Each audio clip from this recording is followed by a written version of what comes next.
Unaware his poor wife, Grace Bennett, had just inherited $100 billion from her mum, her husband Grant Bennett smiled for the cameras at a luxury gala. But the moment the flashbulbs hit, he pushed her into the mud like she was nothing, while his mistress, Vanessa Clark, stood right behind him and smirked, enjoying every second. Grace didn't scream. She didn't beg. She just sat there in that wet, dark mud, her borrowed dress ruined, her hands shaking, not from the fall, but from the way Grant's eyes looked. Satisfied, like he'd been waiting to break her in public. Around them, Lagos society gasped, phones lifted, whispers spread, because everyone could see the poor wife getting humiliated, but nobody could see what Grace's trembling fingers were clutching inside her purse, the one thing that explained why her late mum's name had suddenly become dangerous tonight. Grant leaned down, pretending to help, but his grip was a warning. Vanessa's smile widened, but her eyes kept flicking to Grace's bag like she feared something inside it. And Grace, still unaware, still covered in mud, looked up at her husband and his mistress with a calm that didn't match what just happened, like she wasn't the one being destroyed. Because what Grace did next wasn't loud, it was precise. It was the kind of move that ruined them without raising her voice. So why did Grant choose this gala, this crowd, and this moment to push his wife into the mud? Who was the first person to know about the $100 billion inheritance, and why was Grace the last to find out? And what exactly did her mum leave behind that could turn one poor wife into the most feared woman in the room? Grace Bennett stood at the edge of the Kingsbridge Charity Gala entrance like someone trying not to breathe too loudly. The marble steps were so clean they reflected the chandeliers through the glass doors, and the air smelled like expensive perfume layered over cold champagne. Her navy dress wasn't hers, borrowed from a neighbor who'd said, "At least look presentable, Grace," the way people said sorry when they meant, "I don't know how to help you." The dress fit, but it didn't belong. Nothing here belonged to her. Grant Bennett's hand pressed into the small of her back, steering her with that careful force he always used when people were watching. To outsiders, it looked like protection. Grace felt it as control. "You're stiff," Grant whispered, smiling for a photographer who shouted his name. "Relax. You always make things awkward." Grace forced her lips up. "I'm fine." Grant's eyes didn't soften. They never really did anymore. The last time she'd seen something gentle in him was years ago, when he'd knelt beside her mother's hospital bed and promised, "Grace, I'll take care of you both." That memory flickered like an old bulb, because the man beside her now was the kind who counted charity like it was profit. A donor approached, laughing too loudly. "Grant, my man, this is the gala of the year." Grant shook his hand, perfect grin. "Always is." The donor's gaze slid to Grace. "And here's the humble wife. Still simple, still grounded." Grant chuckled. "Grace doesn't care for extravagance."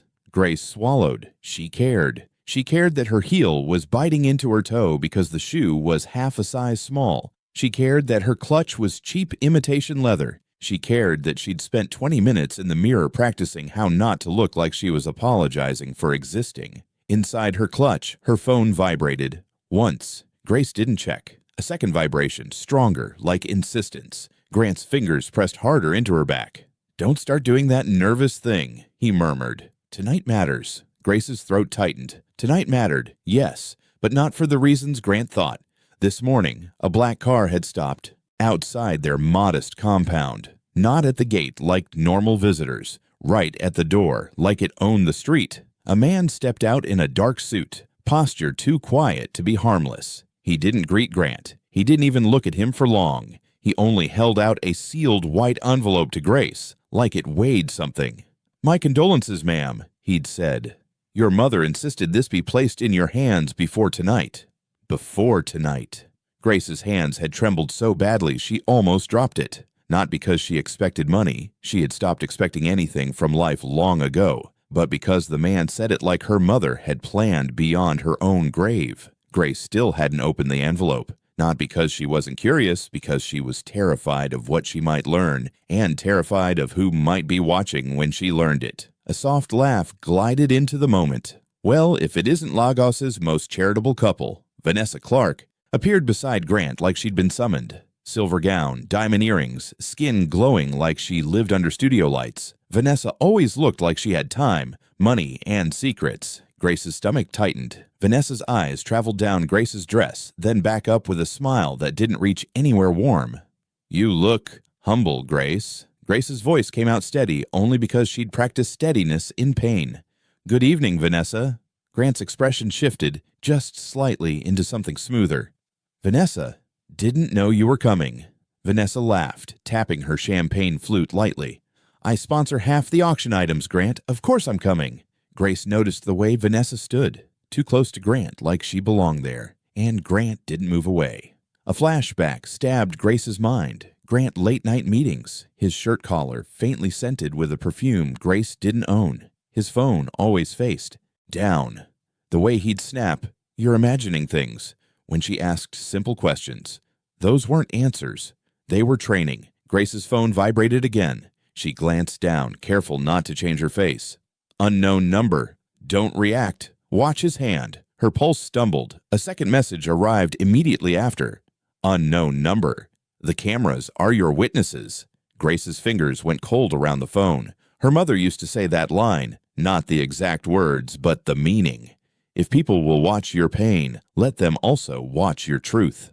Grace lifted her eyes. Grant's hand shifted on her back, and his body angled her subtly to the right. It felt like a dance correction, tiny, polite. Except Grace noticed something beside the carpeted walkway, a decorative strip of dark soil, freshly watered, too soft, too wet. Mud. Why would there be mud by a red carpet entrance? Vanessa's smile widened, and for the first time, Grace saw not just cruelty, but expectation. Like Vanessa was waiting for a moment that had already been promised to her. Grace's chest tightened. "Grace," Grant murmured through a smile as another camera flashed. "Don't trip.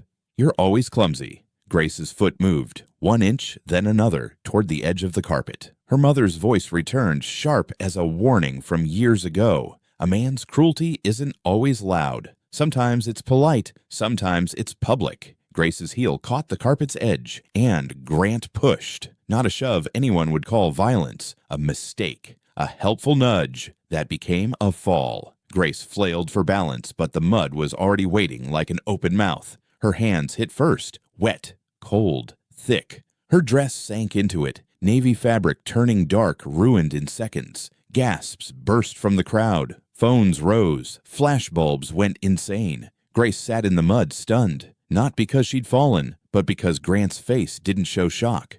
It showed satisfaction. Vanessa smirked. Small, pleased, cruel. Grant lifted his hands for the audience. "Grace, oh my God, are you okay?" He made his voice loud, soft, concerned. "You always rush. I told you to be careful." Grace looked at his offered hand. Then she looked at the mud on her palms, and somewhere inside her, something quiet and old stopped begging. She didn't take his hand. She stood up by herself, slow, shaking, deliberate, mud dripping, eyes steady, while Grant's smile began to crack because he hadn't pushed her into the mud to watch her rise. He pushed her to watch her break. And Grace, covered in mud, reached into her clutch, fingers closing around the sealed envelope her mother insisted she receive before tonight. The cameras were still watching, and Grace was done hiding. Grace's muddy fingers trembled as she pulled the sealed envelope from her clutch. The paper was thick, expensive, the kind of stationery that didn't belong. In her life, for a heartbeat she just stared at it, hearing the roar of the Gala fade into a dull underwater hush, like the world was waiting to see what she would do next. Grant's voice stayed smooth, public.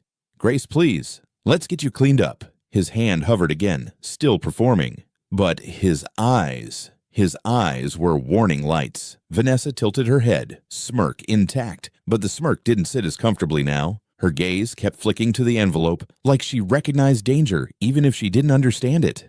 "Open it," Vanessa murmured, loud enough to sound playful. "Maybe it's a discount coupon for a new dress." A few people laughed, nervous laughter, the kind that pretends cruelty is entertainment, so no one has to feel guilty. Grace's throat tightened. For a second, she saw her mother's face as clearly as if she stood beside her, Evelyn Sterling with flour on her hands, stirring soup in their small kitchen, saying gently, "Grace, never open a door in public if you don't know who's watching."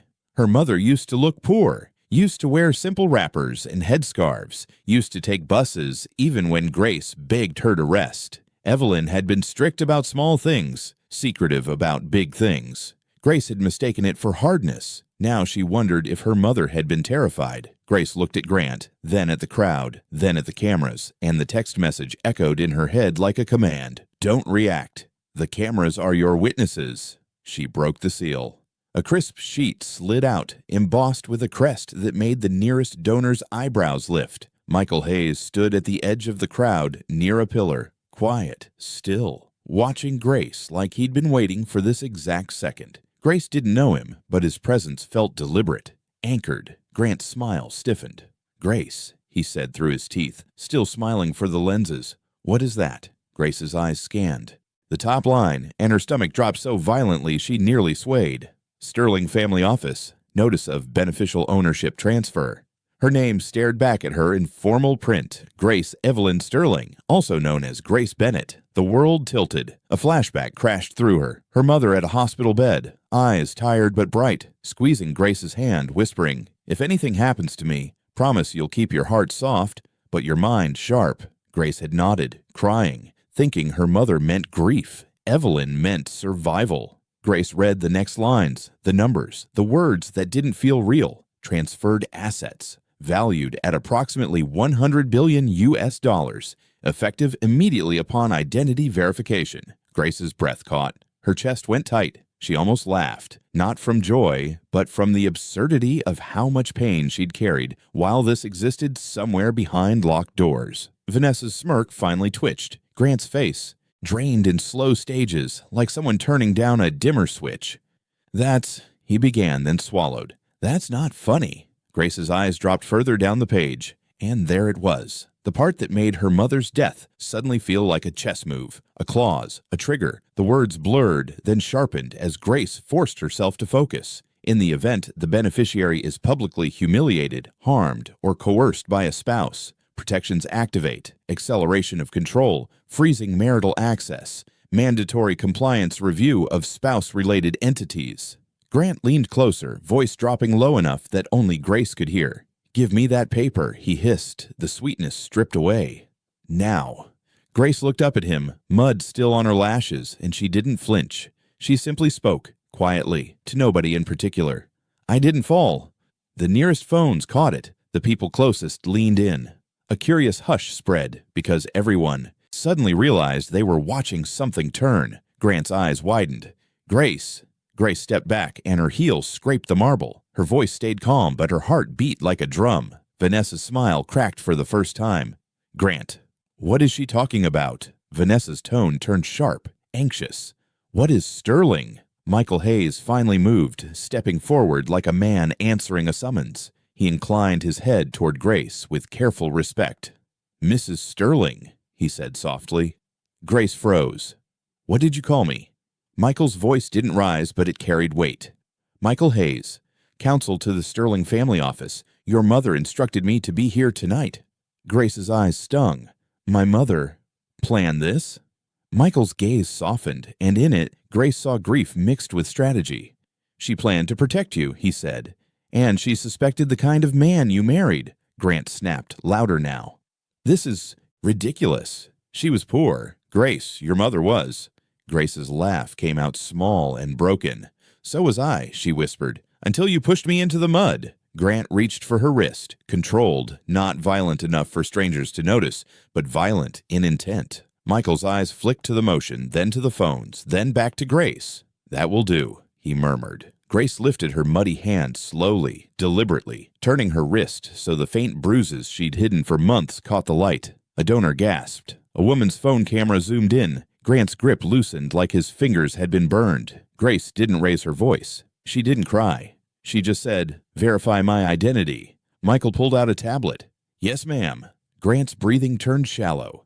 "Grace, stop. You don't understand." Grace's phone buzzed again, and this time the message came from a name that made her knees weak. "Sterling Office. Authorization. Confirmed. Initiating protections." The tablet chimed, once, then again. Michael's tone turned clinical, merciless. "Mr. Bennett," he said, "your accounts connected to Sterling-backed lines are being placed under compliance hold pending investigation." Grant blinked like he hadn't heard correctly. "What?" Michael continued, calm as a surgeon. Your Gala sponsorship, your property leverage, your investors, several are sterling proxies. As of this moment, access is frozen. The room didn't explode. It tightened, like everyone held their breath at once. Vanessa's voice jumped, panicked. "Grant, what did you do?" Grant turned on her with sudden fury. "Shut up!" Vanessa recoiled, offended, afraid. Grace watched them, and the emotional whiplash hit because she had begged this man for basic respect, and now he was begging reality to undo itself. Grace looked at Michael. "What happens now?" Michael's answer was soft but final. "Now you decide if tonight was humiliation or evidence." Grace glanced at the red carpet, at the mud, at the cameras still rolling, at the faces watching for the next moment like they couldn't look away. Then she nodded once. "Evidence," Grace said. And she turned, mud-stained and steady, and walked into the gala, past Grant and Vanessa, while Grant stood frozen behind her, realizing he hadn't just pushed his wife into mud. He had pushed her onto a trigger her mother left behind. Grace's muddy footprints stamped the polished marble as she entered the Kingsbridge ballroom, and every step felt like a quiet declaration. "I'm done shrinking." The chandeliers above glittered like 1,000 watching eyes. A string quartet played something soft and expensive, but the music couldn't cover the murmur that followed her, whispers blooming into a wave. "Is that Grant Bennett's wife? She fell?" "No. Did you hear her? She said she didn't fall." Grace kept walking, head high, but inside her chest, everything shook. Not fear now, something sharper. Grief, anger, disbelief, relief. It all fought for space. Michael Hayes stayed at her side, a respectful half-step behind. Grant trailed them like a man chasing his own vanishing life, his smile long dead, his face tight with panic. Vanessa followed too, but slower now, eyes darting like she expected doors to lock and lights to flash. "Grace," Grant hissed, forcing a low voice that sounded like concern if you didn't know him. "Stop this. You're humiliating yourself." Grace didn't look at him. "You already did that," she said quietly. They reached a side corridor near a private lounge. Michael tapped his tablet and nodded to a suited security guard, who shifted politely into place, not blocking Grant like a bouncer, but existing like a boundary. Grant's breath came fast. "You don't even know what that paper means. That's not real money. Your mother didn't." "My mother didn't look rich," Grace cut in, and her voice trembled for the first time, not from weakness, but from a wound reopening. "You use that to make me feel stupid." A flashback struck. Grace at 22, sitting in their tiny living room, Grant sliding bills across a table like evidence. "You don't contribute," he'd said. "You're lucky I chose you." She had apologized then. She hated herself for it now. Michael's tablet chimed again. He glanced down, then up. "Mrs. Sterling, the compliance officer is ready to speak." Grace's phone rang immediately after, like the world syncing itself to her mother's plan. She answered. "Yes." A crisp voice on speaker. "Mrs. Sterling, emergency review has begun. We've flagged irregularities tied to Bennett Holdings, shell vendors, misrepresented invoices, and undisclosed beneficiaries. We require your authorization to proceed with full forensic access." Grant lunged forward. "No." He reached for the phone, wild-eyed. "Grace, don't."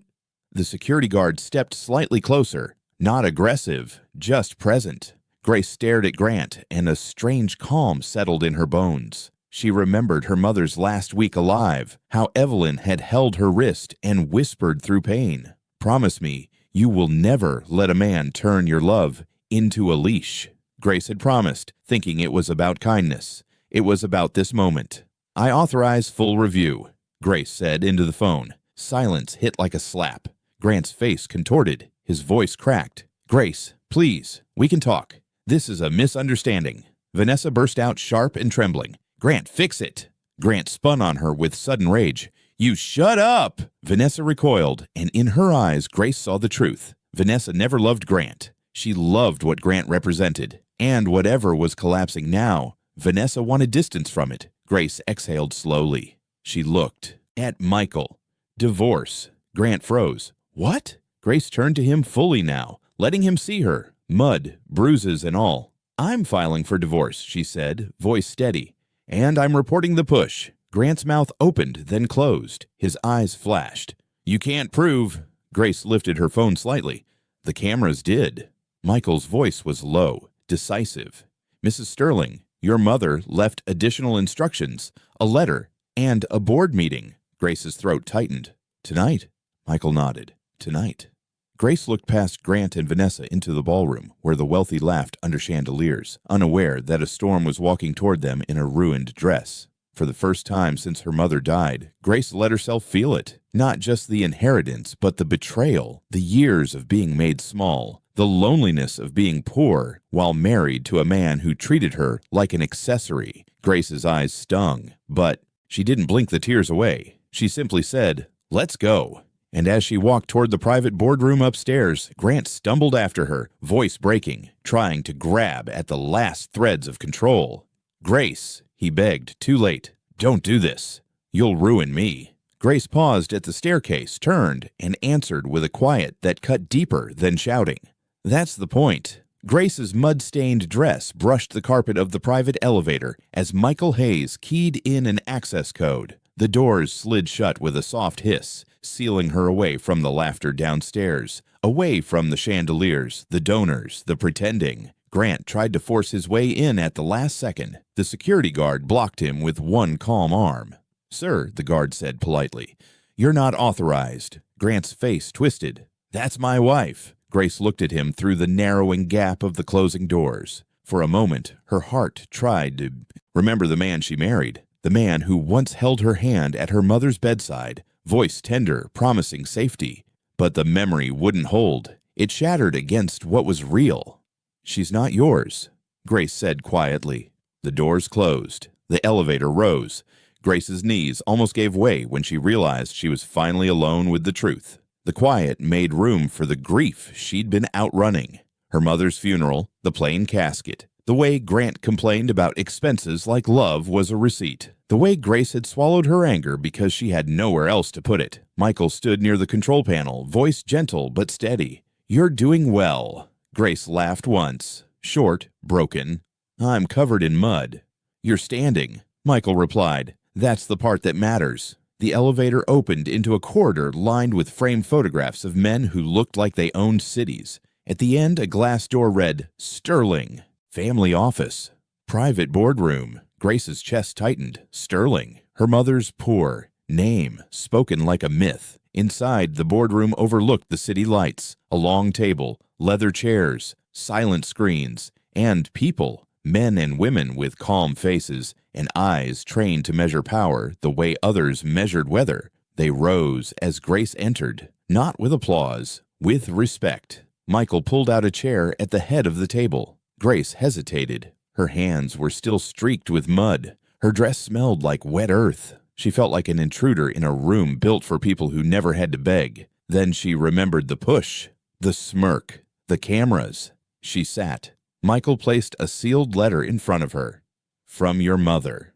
Grace's fingers hovered over it, shaking. For a heartbeat, she couldn't open it, not because she feared money now, but because she feared her mother's voice would break her open in front of strangers. One of the trustees, a woman with silver hair and a steady gaze, spoke softly.